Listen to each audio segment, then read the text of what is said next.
The speech will be in English, but I think it's quite easy to understand Walter. So, thanks again for coming here from Germany and here.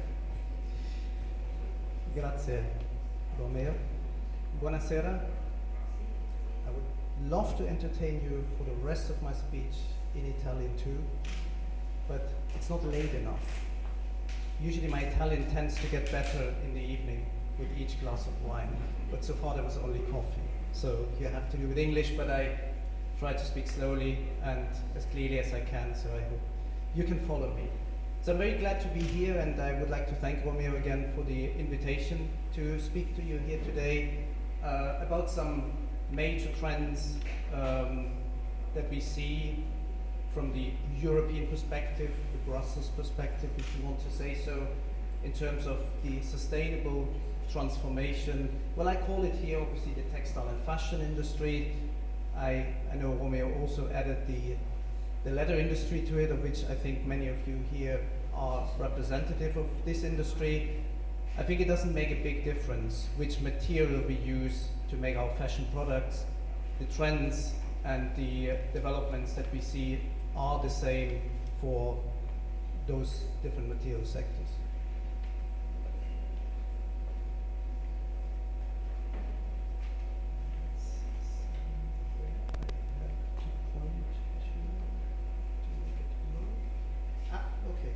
The wrong button. Okay, so I will very briefly tell you a little bit about the organization that I represent. So in full, it's called the European Technology Platform for the Future of Textiles and Clothing, but we usually call it Textile ETP, that's much shorter. So it's a networking organization, it's a European network. We call it the largest European network for textile research and innovation. We have been created over 10 years ago by a number of European organizations as well, most notably Euratex, the European Textile and Fashion Industry Association, but also some other networks representing textile research centers, universities, and also regional cluster organizations.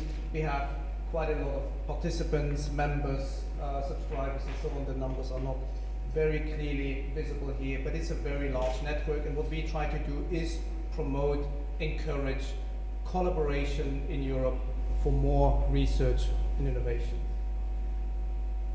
The way we do it is through three simple services. We provide contacts, we connect people across Europe, and not only across Europe, but also across the research, university, and industry divide. So we bring companies and researchers and academics together, and we bring different people and different players from across Europe together, and we do that through physical events, but a lot of digital and online interaction as well. The second point is all about information. We provide people information about the latest developments, latest technology, research, innovation trends.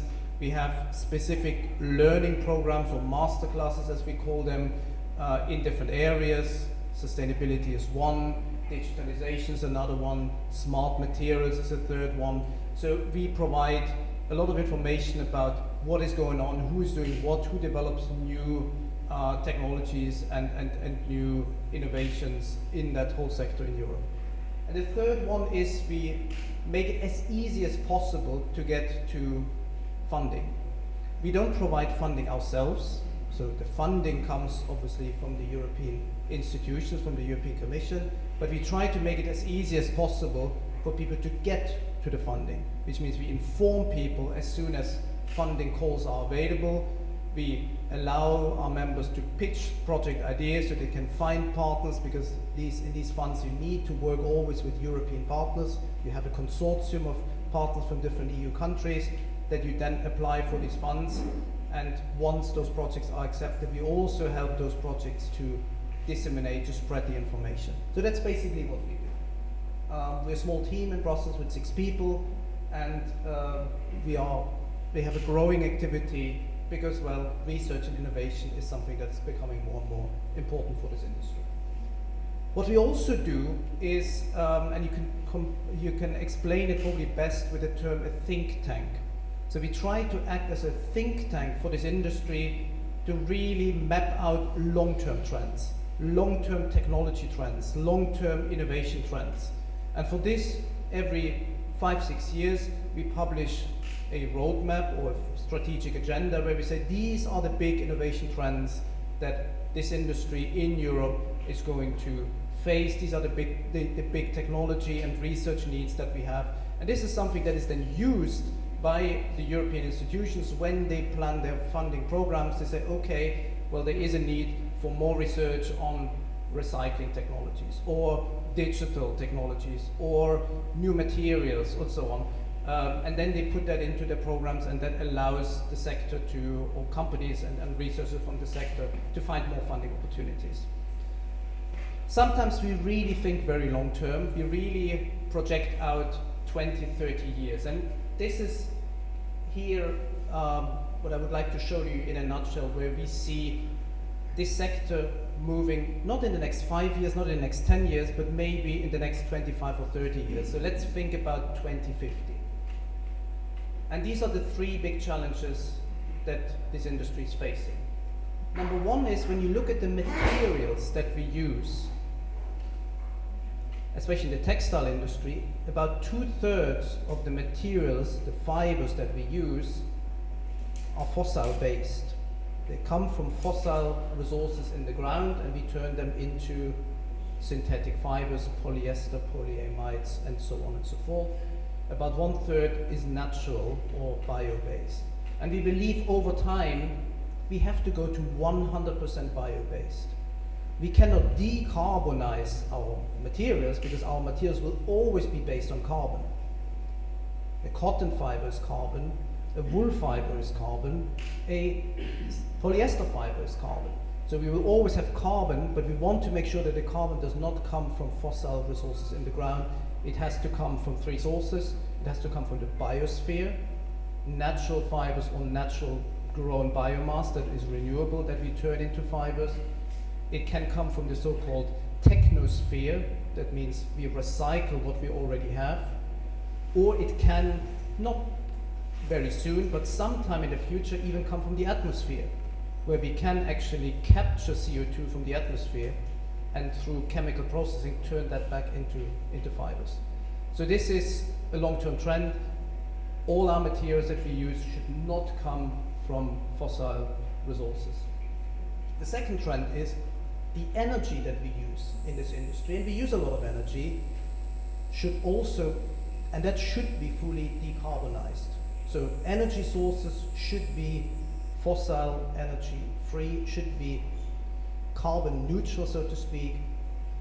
And this is something which also means that certain processes that we use in the industry today, which are not run with electricity, but are run directly with gas, or in some cases even still with coal, we have to electrify all these processes, and we have to make sure that all the energy, the electric energy that we use to power these processes are renewable. Again, a long-term process, and not entirely in our own hands, because the energy systems are not something that our industry develops, but we are a user of it. But on the small scale, we also can make sure that there can be solar panels on factory roofs. There can be small-scale wind power as well, where it's suitable. And the third one is more in the way we organize production.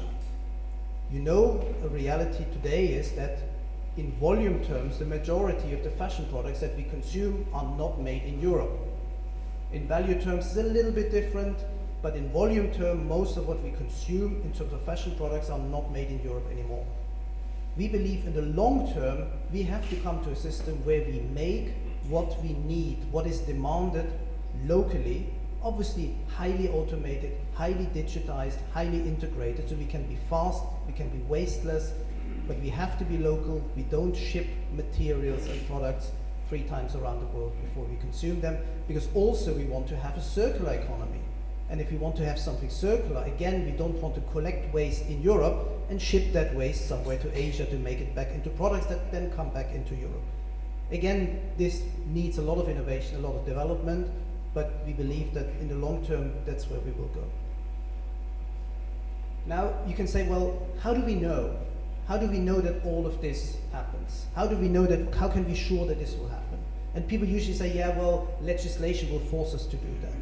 And in my opinion, it's not only legislation. There's several drivers currently that play together.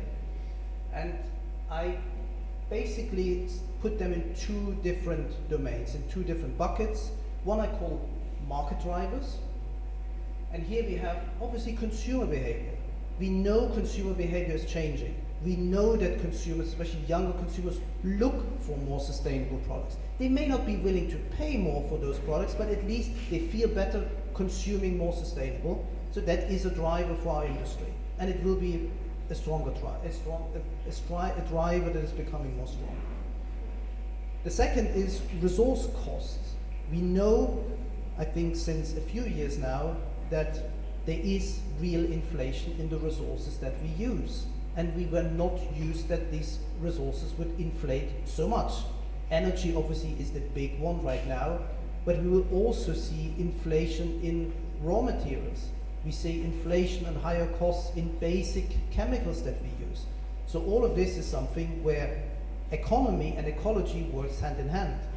Because if you save resources, you save money, but you also do something positive for the environment. And the third driver, and I will speak more about that in a moment, is of course technology and innovation. A lot of things are possible today that were not possible 10 years ago or 5 years ago, and a lot of things will be possible in 5 or 10 years that are absolutely impossible today. So there's a lot of enabling technology that we will see. The other drivers, I call them policy drivers. So on a policy domain, we have, of course, and we have learned that, I think, the hard way in the last 1.5 years is, well, geopolitics is actually a thing. Geopolitics can mess up supply chains and can mess up industries and can mess up markets in quite a big way. So maybe it is not a good idea that over 90% of all the materials that we use in our industry in Europe comes from outside Europe. And in some cases comes from 1 or 2 countries alone. Imagine something went wrong with these countries and we couldn't import these products anymore. And the same for market dependence in terms of, for instance, chemicals. So there are things where we have become aware that too much dependence on geopolitical partners or not so kind partners may not be the best long-term strategy. So this is a driver, and it's an important driver. The second one, obviously, and I mentioned before, is legislation, is regulation, and I will speak about that in a moment. And the third one, and I think especially companies who are in the media spotlight, fashion brands, know that NGOs and their very mediated campaigns can have an impact on your business, and you better pay attention to that too. So again, a driver that is in the policy domain, broadly speaking, but not something that is directly linked to legislation. So I will now zoom in on these 2 yellow ones here, trying to combine them. So starting with legislation. This slide that I borrowed from our sister organization Eurotex, maybe some of you have seen that. I don't think people in the back of the room will be able to read it, but it's not important. All the message that you should get from it is that there are currently 16 distinct legislative developments on the European level in the area of sustainability that will directly impact the textile and in most cases also the leather industry. So there's some that relate more to waste and circular economy. There are quite a few that relate to chemicals and substances in the articles that we produce. And there are quite a few that relate more to reporting, to supply chain transparency, to due diligence, and these kind of aspects. So all that this should tell you is there's a very, very big shift that our industry is undergoing, which is basically a shift that we go from an unregulated industry to a fairly significantly regulated industry. I wouldn't call it a highly regulated industry. We're not becoming a medical device industry, but we're becoming a much more regulated industry. What does it mean? Well, it means that you cannot simply make something and put it out on the market and see what happens. There are very strict rules of what you can do and what you cannot do. And I would like to explain to you that with an example from a completely unrelated sector. I don't know if anybody knows what this term stands for. KYC. Any idea? Exactly. And this is a term that comes from the banking industry. So the banking industry has been, and that's not European, it's actually global, has been subject to this strong legislation to say, no matter what organization holds a bank account in your bank, you have to know exactly who are the ultimate beneficiary, the ultimate people, individuals behind these organizations, and that these may be foundations, these may be whatever kind of legal construct.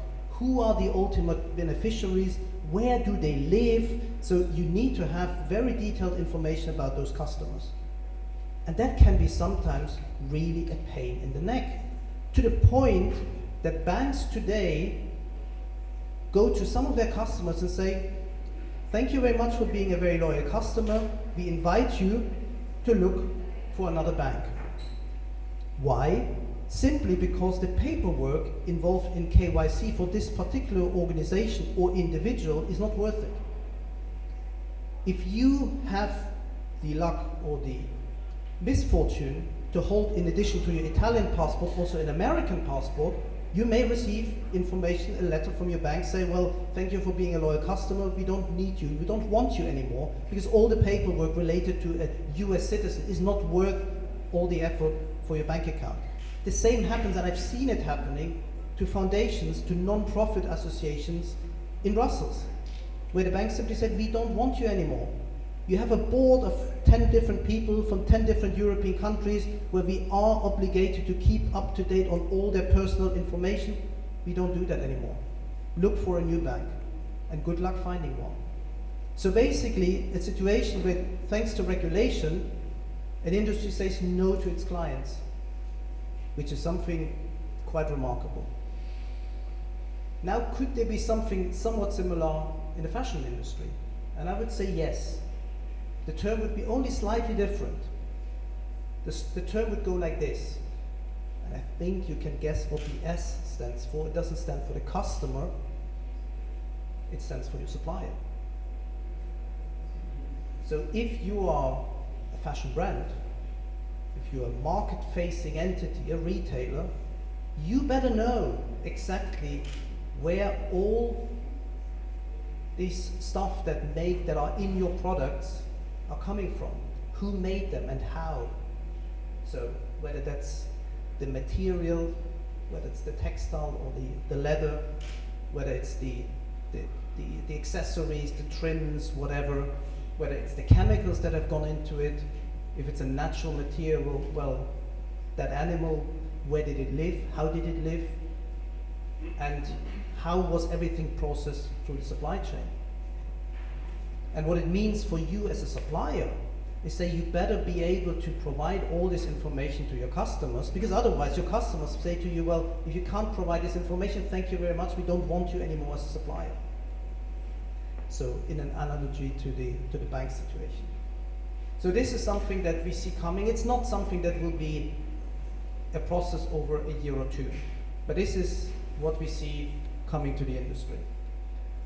So now, luckily, we have technology.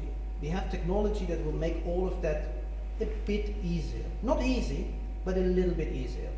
So, and these are digital enablers that we should, as an industry, use as much as we can, because we will need them.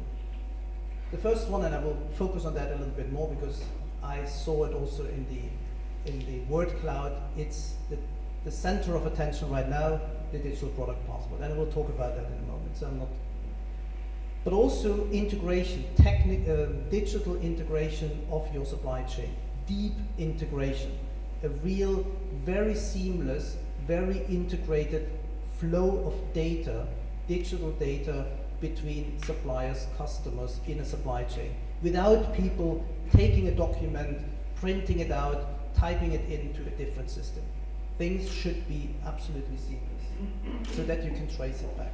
Because somebody, if it's not a customer, then it may be a regulator, it will be a customs agency, whoever will tell you, will ask you to trace and prove that this data is correct.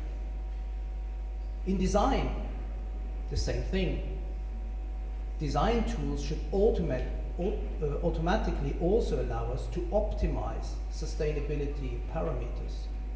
So can a designer influence the energy consumption or the chemical pollution of a product? Absolutely.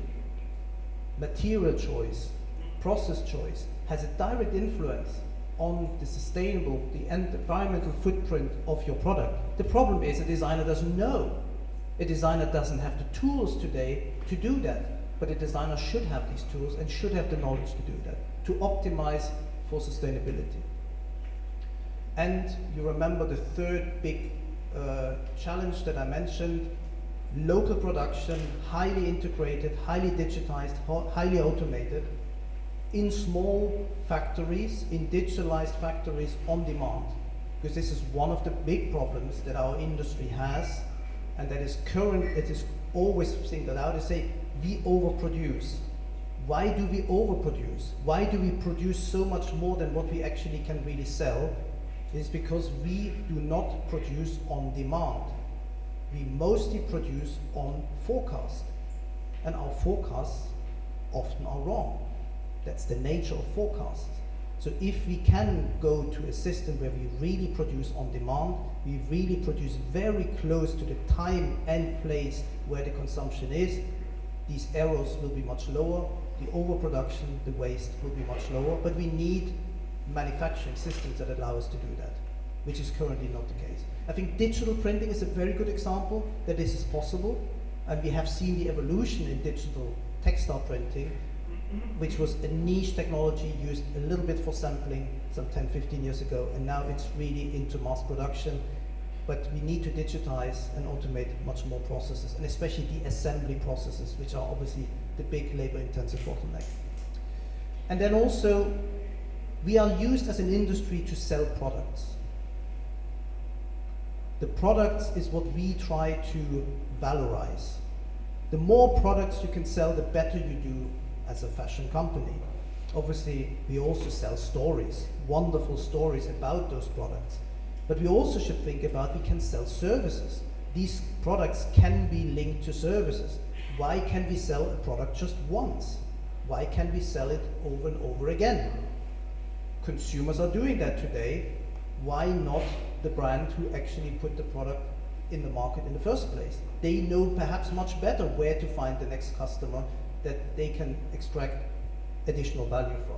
And there are other things. Repair will be something that policy or legislators will force the industry more and more to offer. So how do you organize repair? Not as a cost driver, but as a revenue driver, as an extra service that consumers will value and say, because they have such a good repair service, or they offer me such a good guarantee, I will buy from them because I know if something goes wrong, I can replace the zipper very easily and I don't need to buy the new product. So all of that also needs, obviously, technology to make it happen. So in a nutshell, I would say digital solutions without any inbuilt sustainability features or sustainability objectives are a bit like a car without a seatbelt and an airbag, which is unthinkable these days. So let's use a few minutes to dig into the digital product passport, because I know that a lot of people are interested in this. So first of all, just very basic, what is that? And probably many of you have looked into it, so it's probably not new to you, but still sometimes it's useful to repeat. A digital product passport is basically a means to provide comprehensive and easily accessible information about a unique product. And you provide this through the entire life cycle of the product: manufacturing, distribution, consumption, end of life. We know already that this digital product passport will become a reality. And we know that most of it will be focused on sustainability. Because you can add a lot of information about the product. You can tell a wonderful story about this product and how it was beautifully made. You can do that, but that will not be subject of legislation. The subject of legislation will mostly be sustainability. And it will be mostly be environmental sustainability and maybe also some social elements in it to be seen. It is expected to become legally binding across the EU for consumer textile or leather products. That's very important to understand. It's essentially right now thought as a tool, as a means to better inform consumers. So if you produce textiles for professional markets, if you produce leather for the automotive industry, the digital product passport is not an immediate concern for you. It may still be something that concerns you in some way or another, but as an end market, as an end product, consumer products based on textiles and leather are targeted. When will it happen? We don't know exactly. It is in discussion right now. There's several steps for this to take place. All of these steps may be delayed because these are political processes that usually go slower than people assume. But in the end, it will become reality. Best guess right now is it will be legally binding across the EU in 2027. It can be later, it will probably not be earlier, but it doesn't mean that you should wait until 2027 and then see what you can do. Because the challenge is much bigger. It's not something that you can implement within a couple of months. So, what are the key aspects of a digital product passport? But first of all, you need data. And you need primary data. What is primary data? Primary data of a product is the materials that are in the product, or also the materials that are not in the product anymore when the consumer receives it, including the waste that you generated during the production. Chemicals that may still be in the product, like a dye stuff, or that may not be in the product anymore, like a processing chemistry or chemical, but it was still used at some moment in the production. It may be the location of the manufacture or the type of process that you've used to manufacture. The energy, the water consumption, all these aspects, other environmental impacts. So data that you need to generate, you need to have from the place where it happened, which means in most cases, mostly the impact is in the production. So from all the production stages, including the raw material supply, you need data. And you need to figure out how you get that data. Who provides this data in what form? Obviously, the raw data doesn't help anybody. You will not attach to your digital product passport an Excel sheet with energy consumption of your supplier. You have to analyze the data and you have to translate this data into something that makes sense, that can be communicated and that can be understood and that can be evaluated in some way. Then it means also you need this data that you need to exchange, that is data you need to pass on to different stages in the supply chain, or this data that you will have to demand from suppliers in your supply chain. So you need a data management system that allows you that trustful, reliable traceability, so that you know that the data that you receive is actually real data, is trustworthy data, and the one who provides data also knows that this data that they provide is used in a correct way.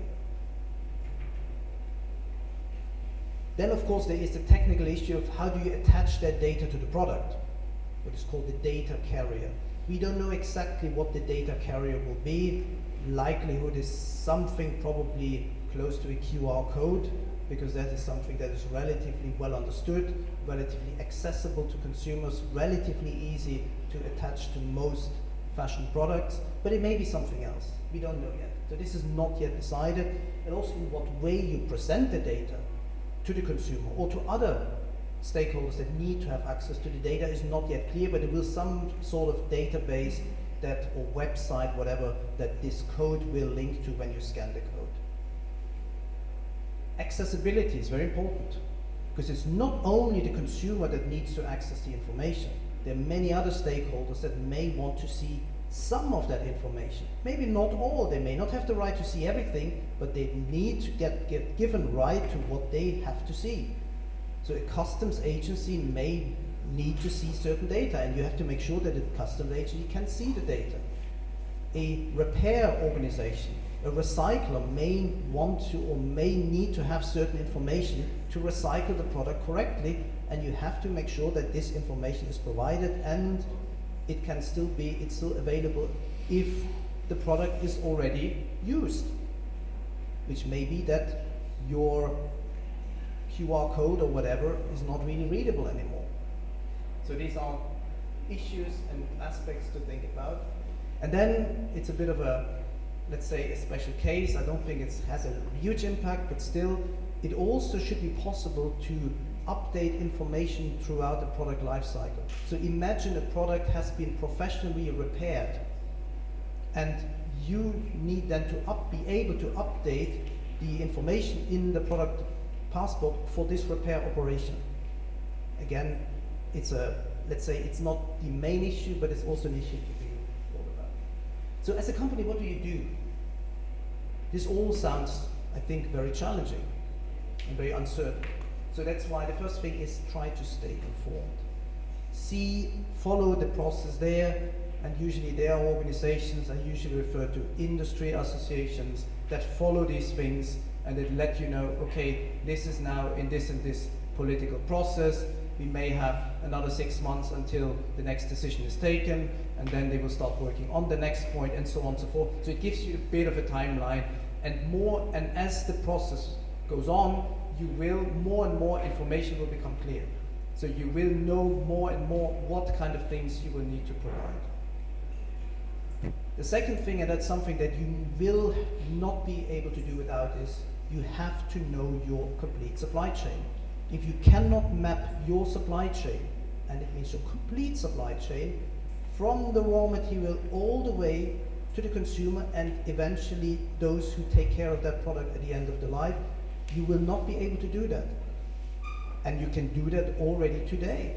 This is an exercise that I believe has other added value than just for a future digital product passport. And here I think it is something where we can have actually a benefit. If I look at the production and industry cluster here, because a lot of your suppliers or your customers are local, it's much easier to map, and obviously you don't just want to map to know who it is and where they are, but you want to interact, so you can say, well, if we need that and that data, who is it that I need to go to get the data? So that is a very important step, and that has to be done depending where you are in the supply chain, all the way downstream if you're a brand, or also all the way upstream if you're maybe a spinner of yarn or a tanner of leather. The third one is you need a data strategy. It's all about data management. You need a data strategy, and obviously it's specifically sustainability data, but I think in general you need a data strategy in the company, and you have to understand who is responsible for that data strategy or for elements of that data strategy, and what incentives do you give those people to enforce that data strategy. We know, for instance, how difficult it is for sustainability managers to enforce on designers, on production people, on salespeople, certain sustainability requirements. They don't like them. So you have to create the incentive so that the people who are in charge of this data management can actually enforce it. The fourth one is marketing. Sustainability marketing is en vogue, but we know it's not without risk. We may claim certain things that are not fully true, and we cannot really prove that, and the legislators don't like that.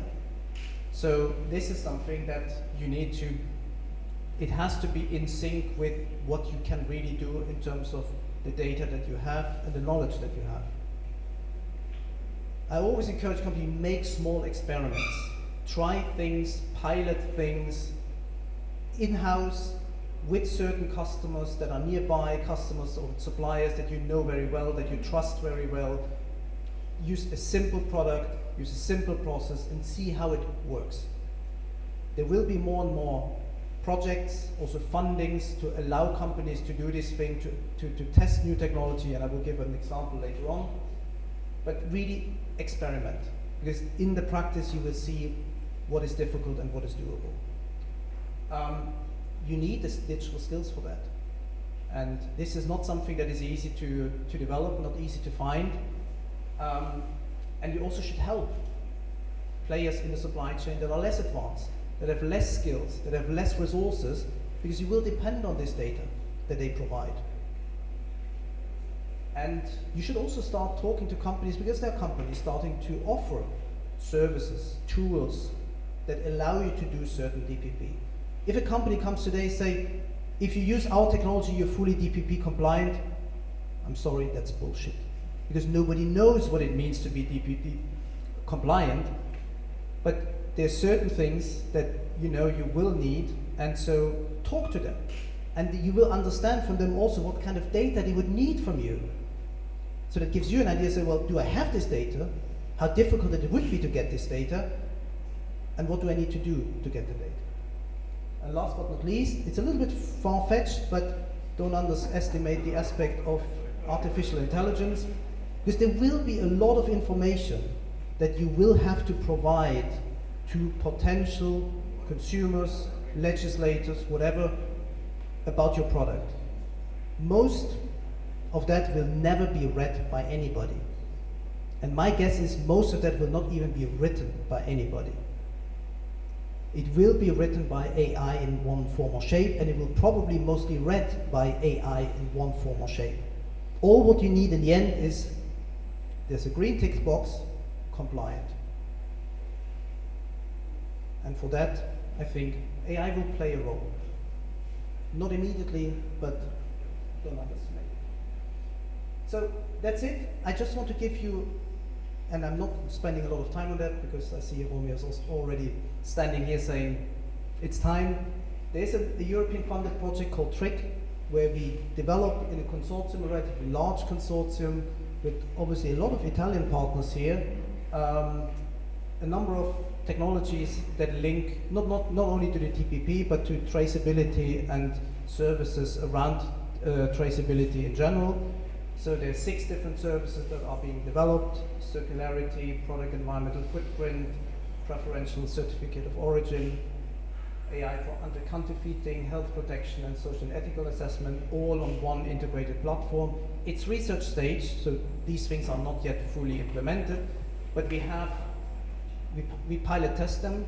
It's a project that has 3 pilot tests: 1 pilot test in the fashion industry, 1 pilot test in the professional or in the workwear industry, and 1 pilot test in the food industry. So here we're testing how this system can really work in practice with real data from real companies in real life. You can scan this, or I will provide also my slides to Romeo, so you can follow up on this. And the very last thing I want to say, and I will finish here, is the European Union supports sustainability in the textile and fashion industries quite a lot these days. There are currently more than 20 projects funded, running today, worth over 100 million euros, that cover various aspects of this sustainability, from materials, from recycling, from chemicals, from digital enablement, and so on. We put them all together in one initiative under one roof, and I invite you really to follow that. We organize free and publicly accessible webinars where all those 20, I think 4 projects these days will constantly inform about their development, about their updates, about their results. The next one is on Friday this week, and then every 2 months there is a webinar. And we also have our first physical event in about a month from now in Barcelona. So if you're interested in that, there's still a few places. And now I conclude. I hope you found it interesting. I hope there was something in there. I will stay here all evening. You know, I'm waiting for the wine, and I'm waiting for your questions. Thank you.